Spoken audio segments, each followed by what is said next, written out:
Hi, I'm Mike Sullivan, and you're watching Medfield.tv. Access to our community.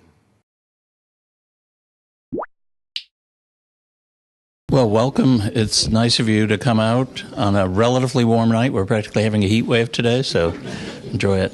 But once again, it's time for Representative Garlick to come out and tell us what's going on up on Beacon Hill. So if you have a few hours, I'm sure she'll be able to start scraping the surface of what's going on up there. I was talking to her before, and I said it seems like she's going to be one of the most senior members in a couple of years, not by a length of service, but by the number of people that are going to work for the mayor of Boston or going to some other state agency. But I think we're extremely fortunate to have Representative Garlick with us as our representative. I was kidding her. I said it's unusual for a town of our size to have two state representatives, and it's unusual to have one as a liberal Democrat and one as a conservative Republican. I wonder what they think of Medfield in the State House. They must think we have a split personality, and maybe we do. But Denise is a good part of the reason I think our representative delegation gets along. They work together, and they work in the best interest of the town of Medfield. And it's because she is a worker, frankly. Whenever we've asked her to do something in the State House, she gets it done. We had to get a bill passed in about a month, and she ran it up, and it had to be filed by the governor to validate our town meeting from last year, and she got the whole thing done in less than a month. So we're thrilled to have her as our representative, and I will shut up and let her tell you what's going on up there. Denise, welcome, and thanks for coming. Thank you.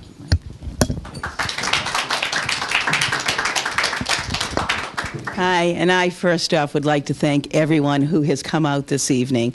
I appreciate it very much. And we're also on Medfield Television, and the person who's manning the camera is Wesley, and he did this last year too, so I'm thinking he's following my political career. Thank you, Wesley. And I wanted to take a moment just to introduce some folks. My husband, Russell Garlick, is here. And I noticed all kinds of folks coming up to talk to Russell, so that's good too, a sign of becoming part of the fabric of Medfield. And I wanted to introduce to you Amanda Bernardo, who is my legislative aide. So I represent 40,000 people, a little bit more than that, and I have one staff person, and that is Amanda. And she is capable and competent and warm and gracious, and we are all in very good hands with Amanda. This is the face that comes to meetings. This is the voice you hear on the telephone. And I also want to introduce to you Janessa Leva, who is a Barbara Lee Fellow, and the Barbara Lee Foundation supports women in politics and policy. She's a student at Simmons College, and she will be with me for this whole semester, working 4 days a week. So welcome to Janessa, too. And I think there's no better way for an intern to understand what the job is all about than to come out to a town that I represent and see the representatives report. We have it set up. We've got a formula now these days where I hope you had a chance for the reception. I want you to know that we bought our refreshments at Blue Moon, and that you had a chance to speak with each other. We had other folks here who also stopped in to say hello that have gone down to one of the meetings on the Medfield State Hospital, and I really appreciate that they came up. And then I will give a report for half an hour, and then I'll take questions for half an hour. So we'll see how all this goes. I wanted to share with you one of the things, and I know that the headlines are bad. I know they are, and sometimes they can just break your heart.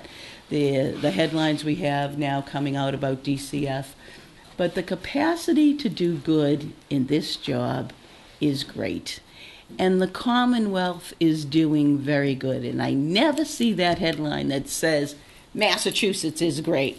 Commonwealth making great strides. And I wanted to share just a few things with you.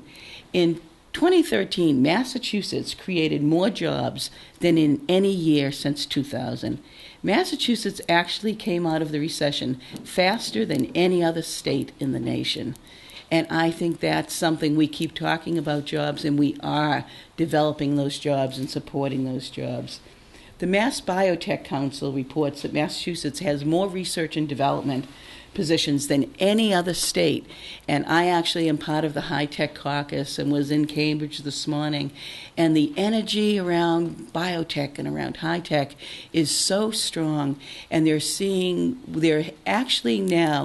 are more people coming into the state for jobs, and particularly in these high tech jobs, than we have students leaving the state to go somewhere else to look. We're doing better in high tech than California. So I think we can feel good about that as well. And the Atlantic has listed the Greater Boston area as the highest area in the United States for recent college graduates to find jobs. And that's different than a couple of years when we were talking about our college graduates coming out of college directly to their parents' basement, or coming out of college and moving to the South where the jobs were. So these jobs are in Massachusetts now. And this is something that Medfield people can feel very proud about because Medfield students do so well.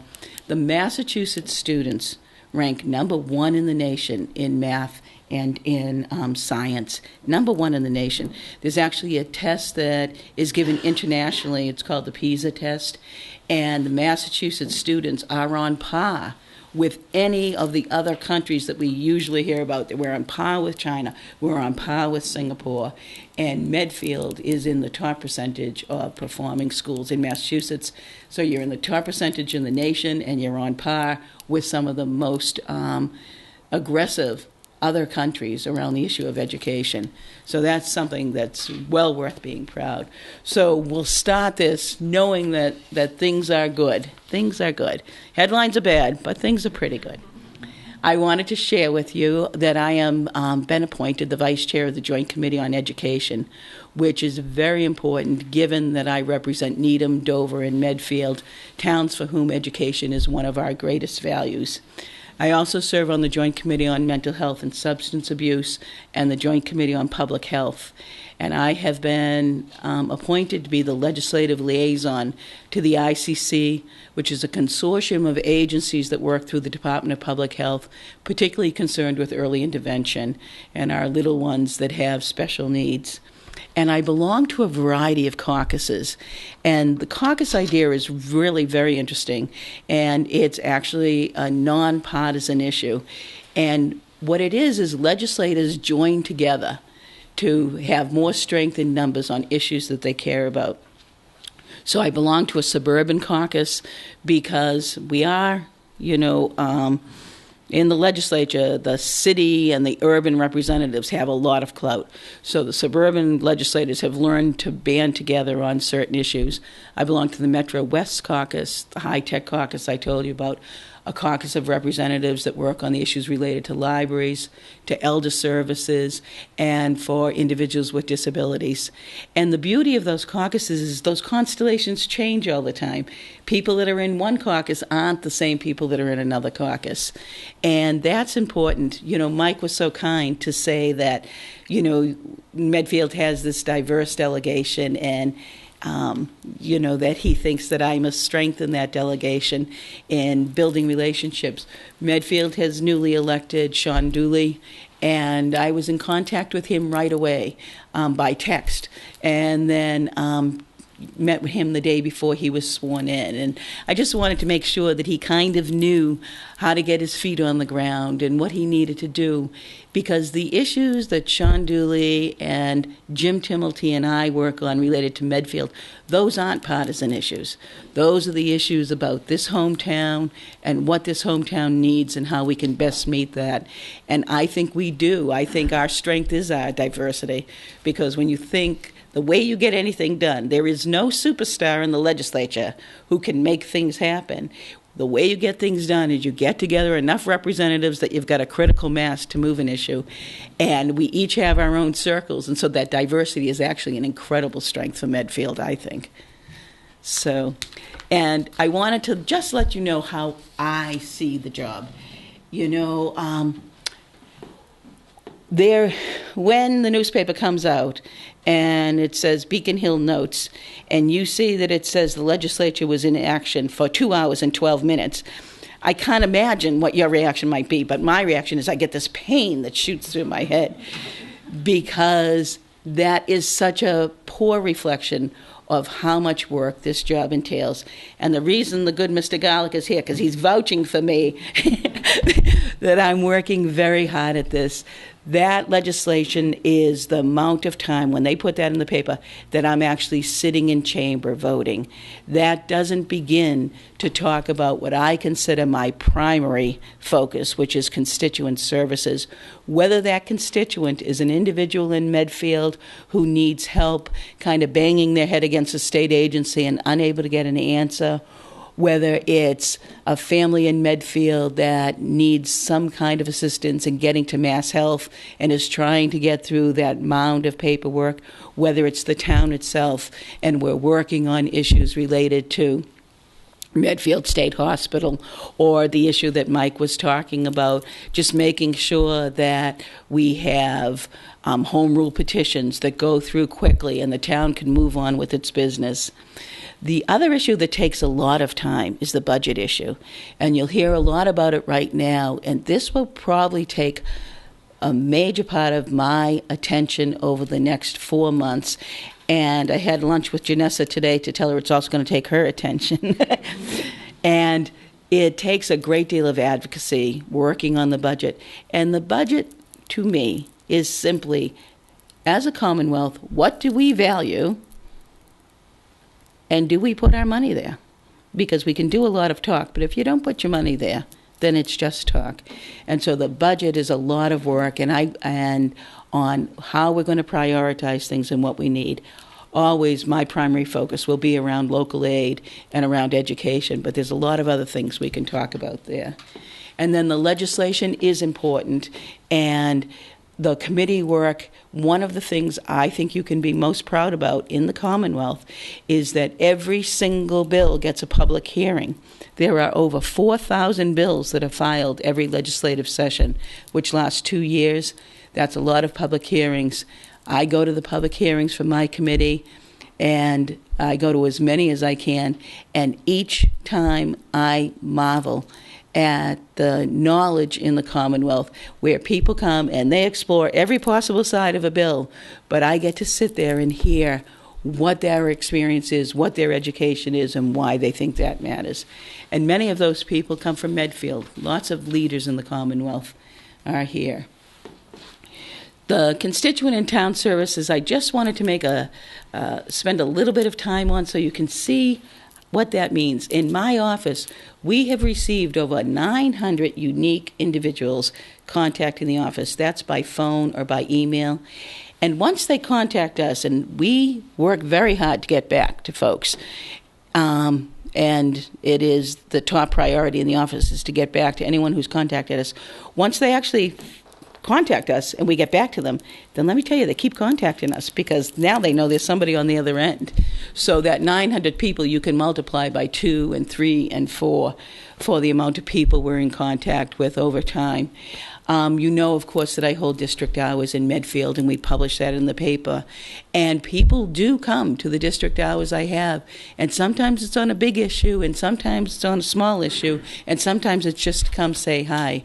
But it really is a good use of my time, and I'm pleased to do that. We have had several interns from the town of Medfield. My rule of thumb in the office is that the intern has to be over 18 years old or out of high school. But we have had extraordinary interns from Medfield who have served, and I think they get that sense of what government is about, and I'm hoping that they bring it home. I do a lot of work with young people around government because we go back to those bad headlines.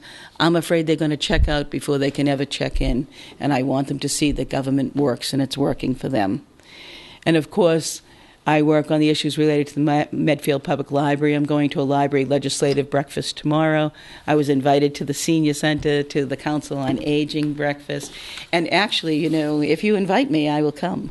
So any organization that you have that you would like to invite me, I would be very pleased to come to. And participate in community events. And I think one of the things I love about Medfield is that sense of community. And no one no one in this Commonwealth can hold a candle to Medfield on their Eagle Scout and Gold Star Award ceremonies.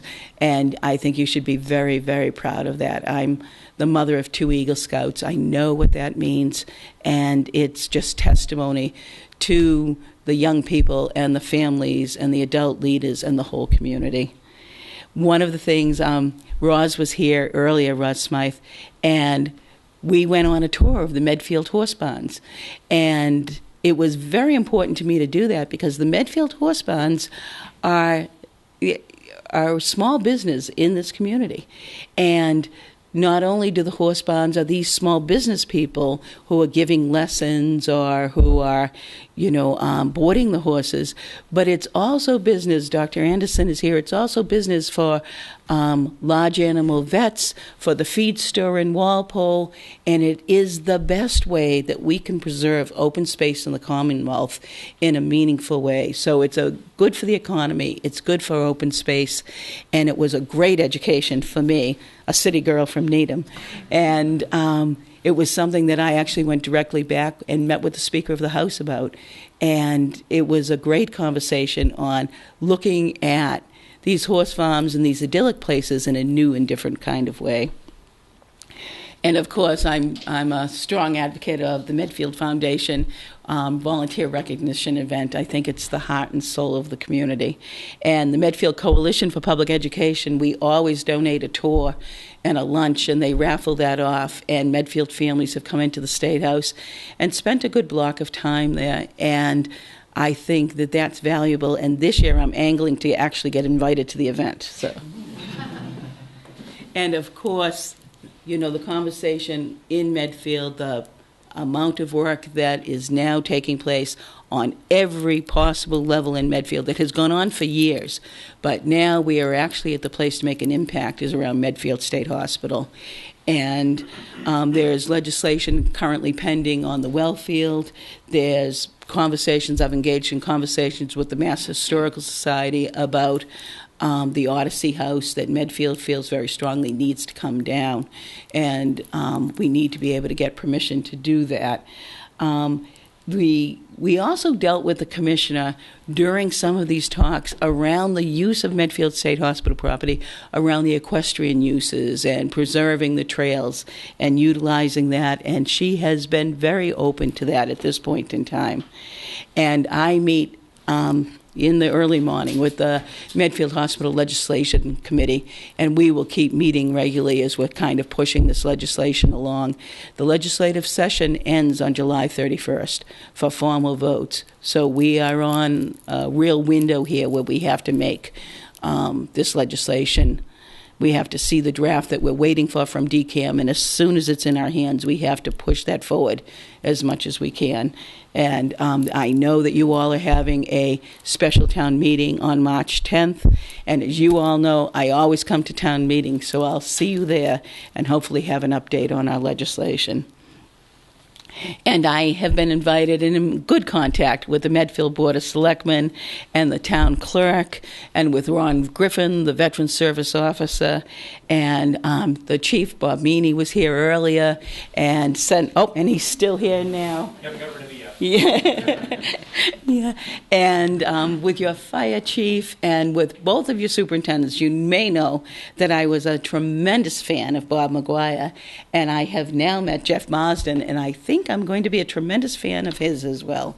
So just my compliments to everything that Medfield's doing, and what a great partnership it is to work with Medfield and how good it is. We had talked briefly, we're going to move into this legislation, about how a bill becomes a law. And you might remember there's 13 steps of this. You might remember that it takes on average 4 to 6 years to pass legislation. So when Mike gave me credit for that 1 month thing, that actually deserved credit. And the Medfield legislation, that's why we're watching so carefully, the timeline on what it's going to take, because it's going to have to go through these 13 steps when we get it in our hands. So that's a big push. That's a big push. And I wanted to share with you the legislation that I sponsor. Representatives have two philosophies about legislation. Some representatives will sponsor a lot of bills, and their belief on that is that it's a way for them to show their constituents the variety of issues they care about and that they're involved in. And so they'll sponsor a lot and they'll co-sponsor hundreds of bills.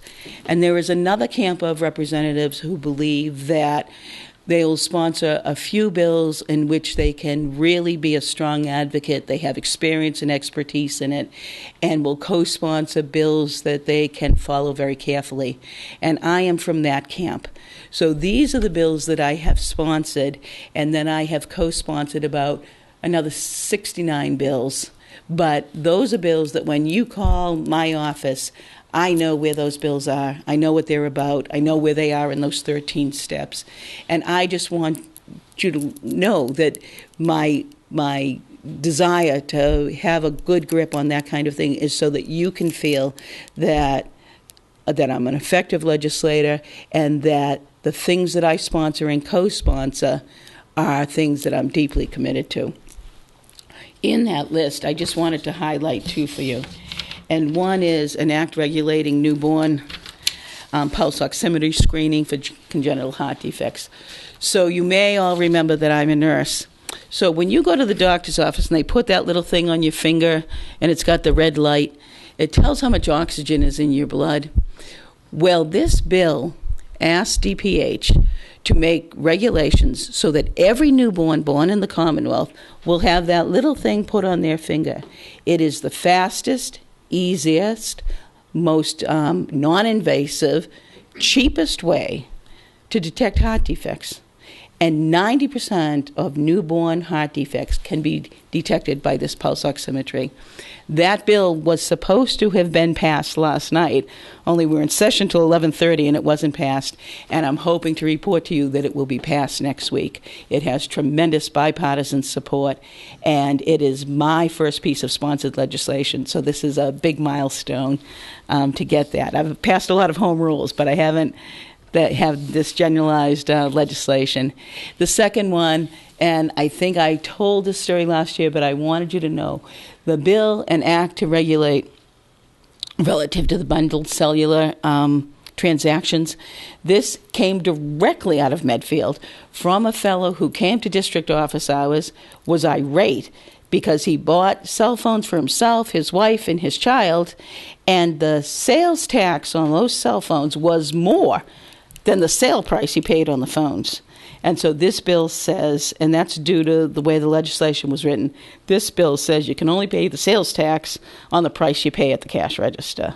So, but that came directly out of office district hours in Medfield, and we're watching that bill very carefully as it moves forward. The pushback on that is how much money we actually have in the budget and you know, what the impact of that will be. The state collects about $12 million on the retail price of those cell phones. The other issue I wanted to talk to you about is the kind of the legislation from this session. And these are the major legislative bills. Now, when they report to you when I'm in session, those are the formal sessions. There's also informal sessions on Mondays and Thursdays, and a great deal of business gets done in those times. But the major focus that we've had this year really was around these bills. The compounding pharmacies, which was a bad headline on what had happened with the compounding pharmacies, the people who had died across this country. And what had really happened with that is, in the state, we actually regulate and inspect large pharmacies, and we actually legislate and regulate manufacturing places that develop pharmaceuticals. But nobody was regulating and inspecting the compounding pharmacies. This legislation is currently in conference committee. That should come for a vote very soon. It's been worked on tremendously. It's gone through the House, it's gone through the Senate, now it's being negotiated. And when that comes out, this is the strongest language in the nation on compounding pharmacies, and we have states lined up waiting to see our legislation so they can enact it as well. The next bill, was very briefly, was the housing bill. Massive bill, which contributes to construction in the Commonwealth. It was a $1.4 billion bill, primarily targeted for construction and housing for individuals with disabilities and seniors. So we should be seeing the results of that bill soon. The sales tax holiday we vote on every year. The Valor Act dealt with our veterans, and I dealt with Ron Griffin on this bill, and it's around their health care, labor. What's happening is our veterans are serving, they're coming back to our country, and they can't get jobs, and this is to support them more. We have too many veterans who are homeless on the streets of Boston, and this bill is to support those folks. The bill on the repeal of the computer and software service tax, I'm thinking someone might want to ask me this question in the question and answer period, and it's certainly a story I want to tell you. So if I don't have that question, I might zoom into that answer anyways.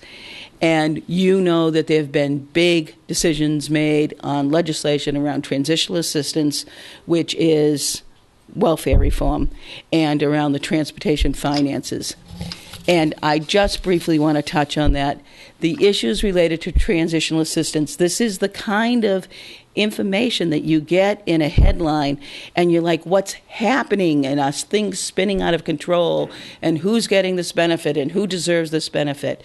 I have voted 4 times on welfare reform since I have been elected. And we have dealt with these major issues that you hear. But these are complicated issues, and the people who are served are a very complex population. And somehow, and I never quite get this, people want a simple solution to a complicated problem. There are complicated solutions to complicated problems, so you can't get it in a headline. But one of the things that I have done, and we're sharing with Medfield News, cable news, is I did a half-an-hour program with the Commissioner of Transitional Assistance.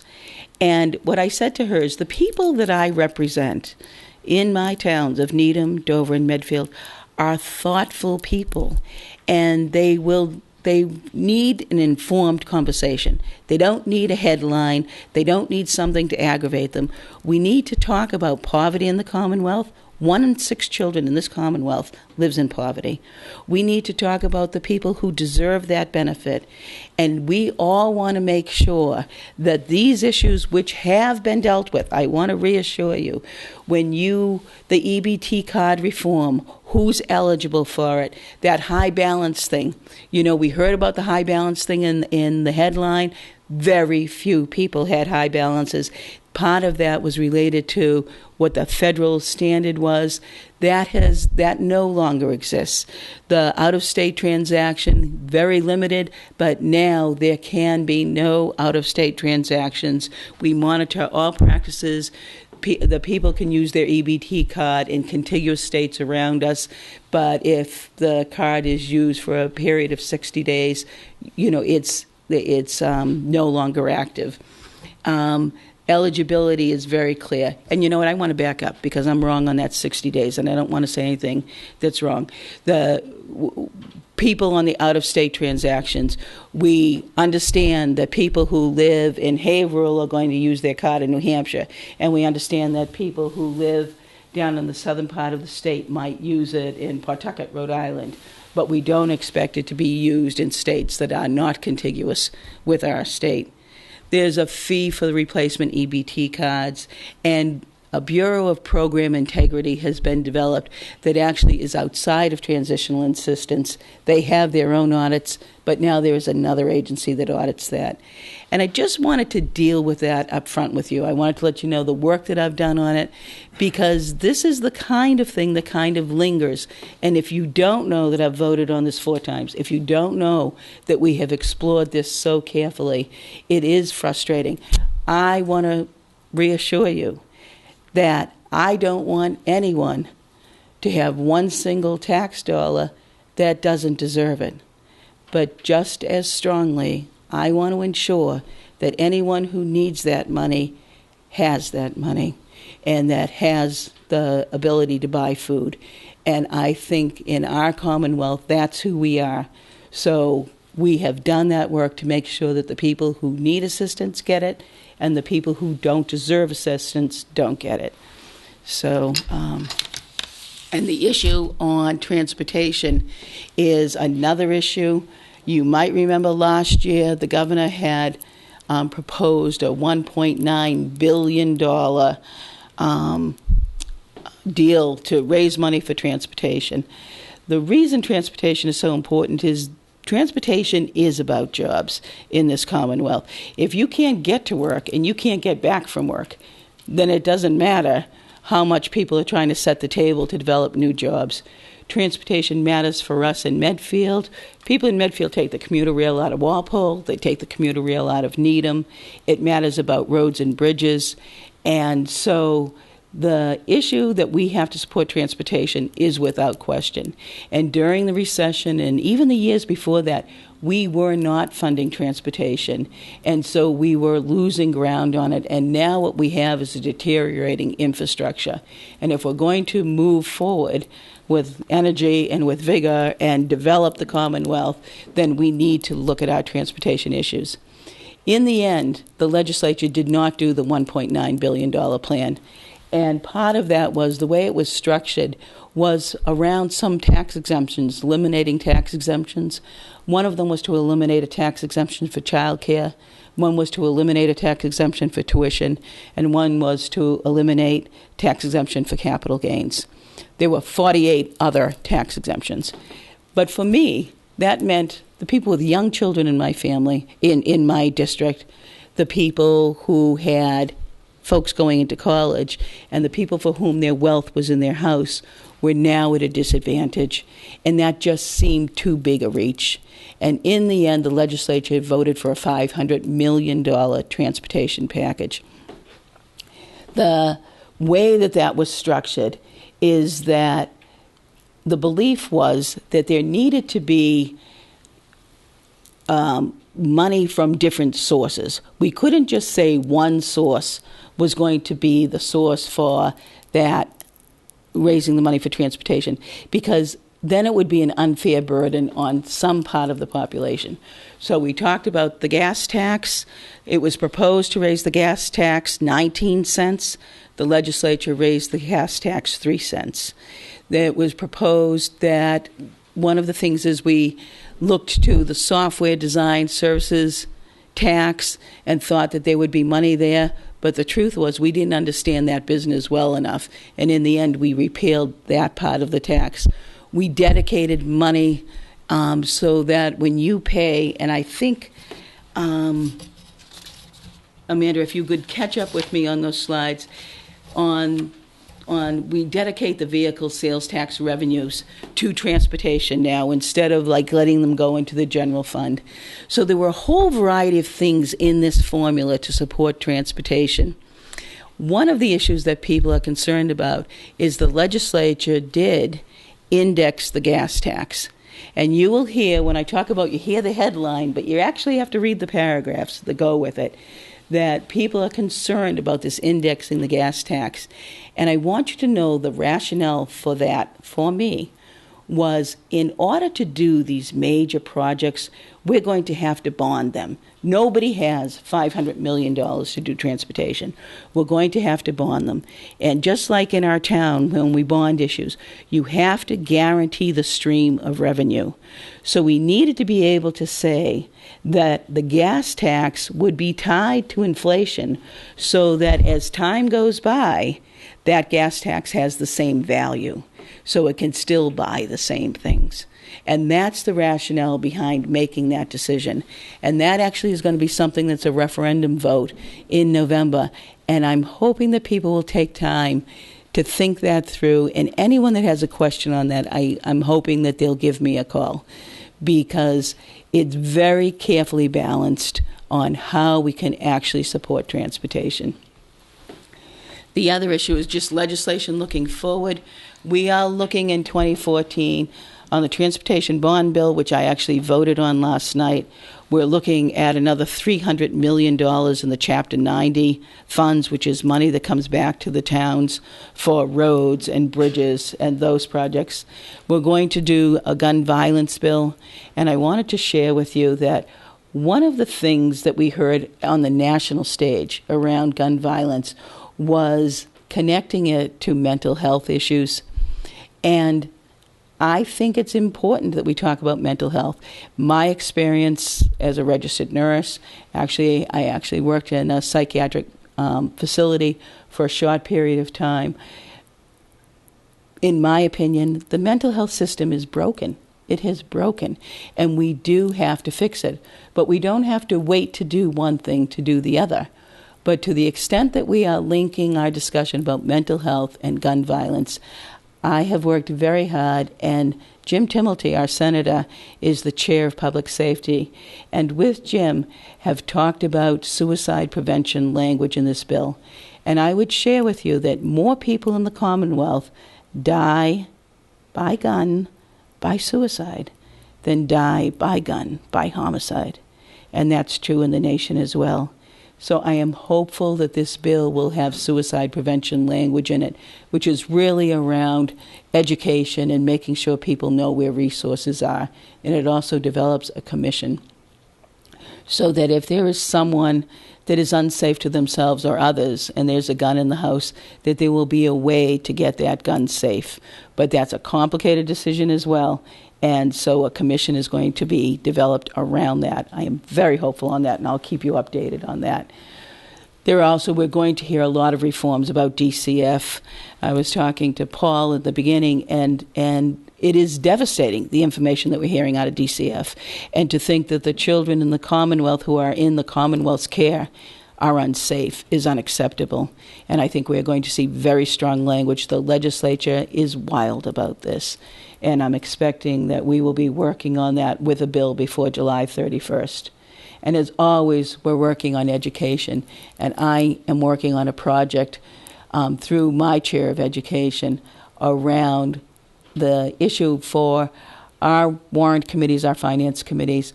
One of the issues that they always struggle with is around special education and how we can afford that.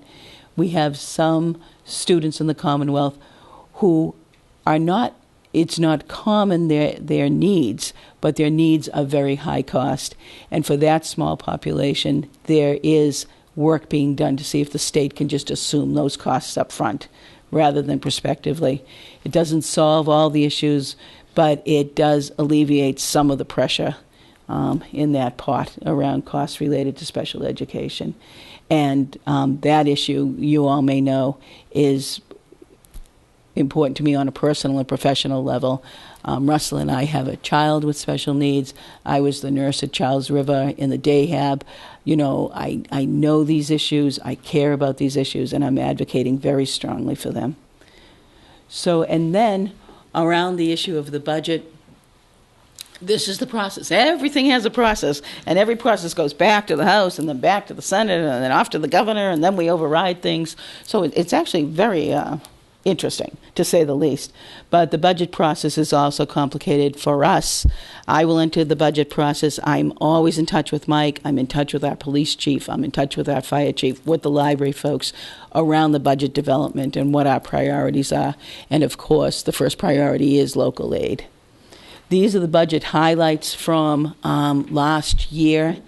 And one of the things I wanted you to know, because there was all the discussion about the governor's plan and the legislature's plan and how we're going to move forward, I actually held hours and hours of district hours in all three towns, and people came and talked about those budget issues and what they cared about. And that was how I meet with the chair of Ways and Means. I write down a letter with my priorities, and that's how that letter was developed then. That's how that letter will be developed this year and what I'll advocate for. And this is the money that Medfield had received. And the budget looking forward, these are the issues, and I think I've touched on them, that I do advocate for. And I also meet with constituents from Medfield on the issues that are important to them related to the budget items. You know, you'll have folks who have particular knowledge about state agencies, and they will write to me and say, this is what the state agency does, this is why it's important. I just met with a whole bunch of lawyers today from our district about legal aid and what the money is for legal aid and how we can facilitate that. And then this is how you contact me, and I'm hoping that this is the beginning of my 4th year. And I do believe that the people of Medfield know how very much I care about this town, the people of the town, and that I am accessible, and that the issues and concerns of the people of Medfield are the issues and concerns that I share. So thank you.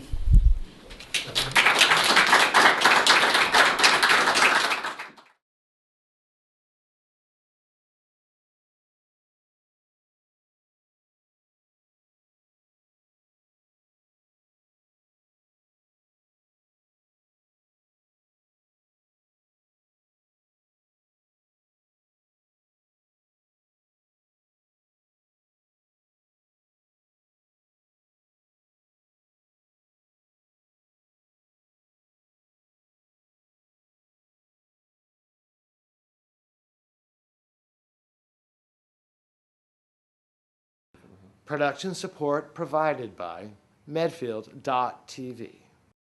Access to our community.